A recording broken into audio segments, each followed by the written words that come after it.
Apa kabar sahabat gudang buku? Semua kalian semua dalam keadaan sehat. Pada video kali ini saya akan masuk pada bagian kedua dari kisah Nabi Hud alaihissalam dengan judul Binasanya Kaum Ad. Allah Subhanahu wa taala berfirman, mereka menjawab, apakah kamu datang kepada kami untuk memalingkan kami dari menyembah Tuhan-Tuhan kami? Maka datangkanlah kepada kami azab yang telah kamu ancamkan kepada kami, jika kamu termasuk orang-orang yang benar. Hud berkata, sesungguhnya pengetahuan tentang itu hanyalah pada sisi Allah, dan aku hanya menyampaikan kepada kalian apa yang aku diutus dengan membawanya. Tetapi aku lihat kalian adalah kaum yang bodoh. Maka tatkala mereka melihat azab itu berupa awan yang menuju ke lembah-lembah mereka, berkatalah mereka, inilah awan yang akan menurunkan hujan kepada kami. Bukan, justru itulah azab yang kalian minta supaya datang dengan segera, yaitu angin yang mengandung azab yang pedih, azab yang menghancurkan segala sesuatu dengan perintah Tuhannya. Maka jadilah mereka tidak ada yang kelihatan lagi, kecuali bekas-bekas tempat tinggal mereka. Demikianlah kami memberi balasan bagi kaum yang berdosa. Quran Surah Al-Ahqaf ayat 22-25. Allah Subhanahu wa taala berfirman, Rasul itu berdoa, ya Tuhanku, tolonglah aku karena mereka mendustakan aku. Allah berfirman, dalam sedikit waktu lagi pasti mereka menjadi orang-orang yang menyesal, lalu dimusnahkanlah mereka oleh suara yang mengguntur dengan hak, dan kami jadikan mereka sebagai sampah banjir. Maka kebinasaanlah bagi orang-orang yang zalim. Quran Surah Al-Mu'minun ayat 39-41. Pertanda datangnya azab kepada kaum Hud dimulai ketika sebelumnya mereka berada dalam kondisi kekeringan dan kemarau panjang. Saat itu hujan tertahan dan tidak pernah turun. Dengan kata lain, kaum Ad mengalami musim kemarau yang panjang, kemudian mereka memohon turunnya hujan.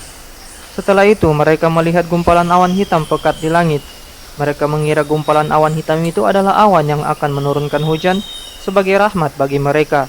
Oleh sebab itu Allah berfirman, yang artinya, bukan, justru itulah azab yang kalian minta supaya datang dengan segera. Quran Surah Al-Ahqaf ayat 24. Itulah azab yang akan menimpa mereka, sebagaimana permintaan mereka sebelumnya, yaitu mereka, maka datangkanlah azab kepada kami yang telah engkau ancamkan kepada kami jika engkau termasuk orang-orang yang benar. Quran Surah Al-Ahqaf ayat 22. Dalam hal ini, para ahli tafsir dan para ulama lainnya menyebutkan suatu kabar yang diceritakan oleh Muhammad bin Ishaq bin Yasar, bahwa ia berkata, setelah mereka menolak dakwah Nabi Nuh alaihissalam dan mengingkari Allah sebagai Tuhan, Allah menghukum mereka dengan terjadi kemarau panjang selama 3 tahun, sehingga mereka mengalami masa paceklik yang sangat menyengsarakan. Setelah mereka mengalami penderitaan yang berkepanjangan, mereka kemudian memohon kepada Allah agar penderitaan tersebut segera berakhir. Mereka mengungkapkan permohonan mereka di tempat yang dipandang mulia di Baitullah. Mereka, yaitu kaum Ad, berasal dari keturunan Amlik bin Lawuds bin Sam bin Nuh. Saat itu pemimpin mereka bernama Muawiyah bin Bakar. Ibunya berasal dari kaum Ad yang bernama Jalhadzah binti Al-Kaibari. Ibnu Ishaq melanjutkan, selanjutnya kaum Ad mengutus kurang lebih 70 orang ke tanah suci untuk memohon kepada Allah agar mereka diberi hujan. Mereka berangkat bersama Muawiyah bin Bakar ke Mekah. Mereka kemudian singgah di luar Mekah dan menetap di sana selama 1 bulan sambil mabuk-mabukan. Mereka dihibur oleh para bidu wanita yang dipesan oleh Muawiyah hingga tidak terasa sebulan telah berlalu. Setelah lama menetap di sana, Muawiyah merasa kasihan kepada kaumnya itu, tetapi ia malu untuk memerintahkan mereka kembali ke negeri asalnya. Selanjutnya ia mengungkapkan isi hatinya melalui bait-bait syair yang berisi imbauan agar mereka kembali pulang. Ia memerintahkan bidu wanita untuk bernyanyi dan menghibur mereka, lalu ia melantunkan bait-bait syairnya. Isi dari bait syair yang kurang lebih seperti ini. Ketahuilah, wahai orang yang disebut namanya, celaka kamu, segera berdiri dan bergegaslah. Semoga Allah mengirimkan awan bagi kita, lalu bumi kembali menjadi basah, tersiram air hujan secara berkala. Kalian telah melewati hari-hari begitu banyaknya, hingga tidak dapat diungkap dengan kata-kata. Kami tidak menginginkan seorang jua yang dilanda haus tiada tara. tidak orang tua, tidak pula anak muda. Mereka berharap agar kaum wanitanya selalu dalam kondisi baik dan sejahtera. Sungguh para wanita di antara mereka telah melalui hari-hari yang kita lewati. Rona kesedihan tampak jelas di wajah mereka. Rasa takut bagi mereka seperti tidak berarti lagi. Sementara kalian di sini asik bersukaria. Siang dan malam telah kalian nikmati dengan sempurna. Hingga jadilah kalian sebagai utusan kaum yang hina. Mereka tidak akan menyambut kalian dengan penghormatan dan salam kemesraan. Saat itulah mereka kembali tersadar dengan tujuan kepergian mereka. Mereka pun segera pergi ke tanah haram, yaitu ke Baitullah, untuk mendoakan kaumnya. Salah seorang dari mereka yang bernama Kail bin Inas mulai berdoa. Kemudian Allah menampakkan 3 macam awan, yaitu awan berwarna putih, merah, dan hitam. Setelah itu terdengar suara dari langit yang berseru, "Pilihlah untuk dirimu sendiri juga kaummu dari 3 warna awan itu." Ia menjawab, "Aku memilih awan hitam karena awan itu banyak mengandung air."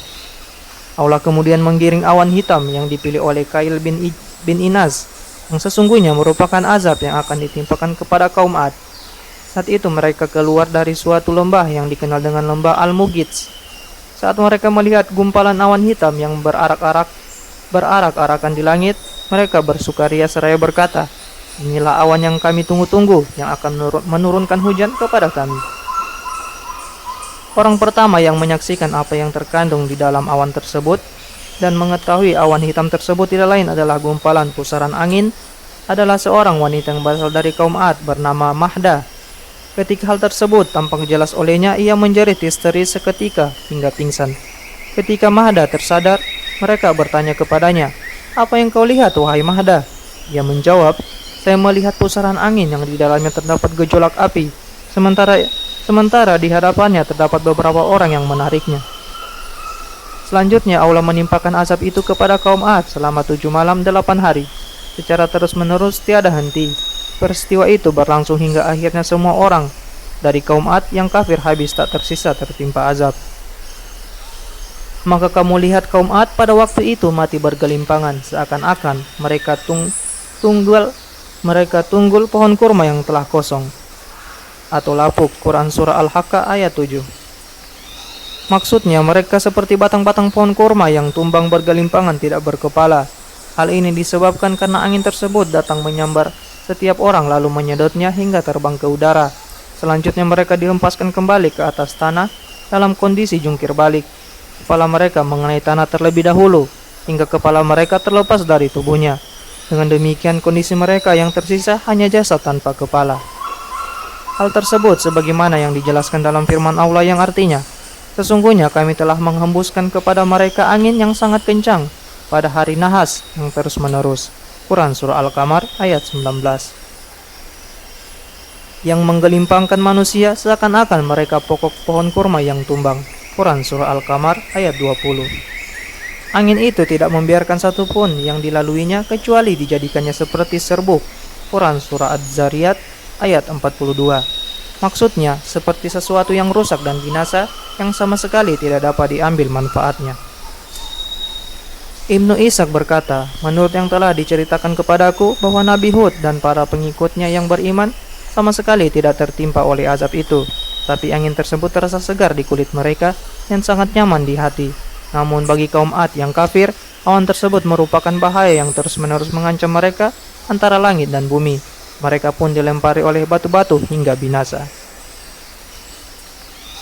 Sampai di sini dulu yang bisa saya sampaikan di video ini, dan jangan lupa untuk subscribe channel Gudang Buku untuk melihat kelanjutan dari kisah para nabi. Dan jangan lupa juga untuk share video ini jika menurut kalian bermanfaat. Terima kasih dan sampai jumpa di video selanjutnya.